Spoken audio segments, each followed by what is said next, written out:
Kembali di berita utama, saudara, seorang perempuan di Kendari, Sulawesi Tenggara disekap pria yang diduga mantan kekasihnya.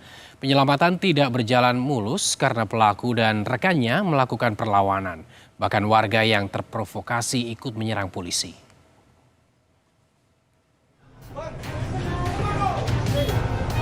Keheningan malam di Kelurahan Jati Mekar Minggu 28 Juni digemparkan dengan kericuhan antara warga dan aparat kepolisian akibat kesalahpahaman.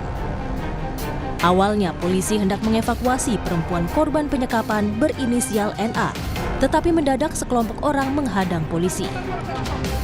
Pelaku penyekapan, MA, yang merupakan mantan kekasih korban, melarikan diri.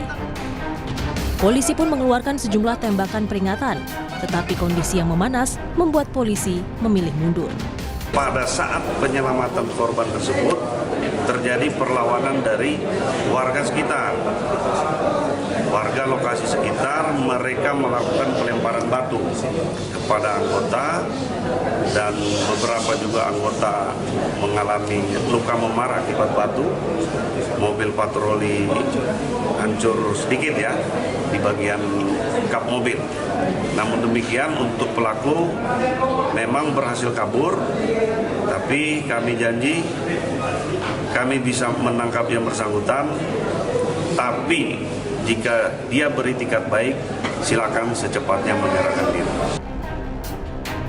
Korban yang berhasil diselamatkan polisi mengaku dijemput pelaku dari tempatnya bekerja. Pelaku tak terima hubungan mereka berakhir. Bahkan korban mengaku sempat dianiaya dan dipaksa melayani nafsu bejat pelaku. Polisi kini mengejar pelaku dan mengidentifikasi sejumlah warga yang terlibat penyerangan. Silvian Sakia, Kompas TV, Kendari, Sulawesi Tenggara.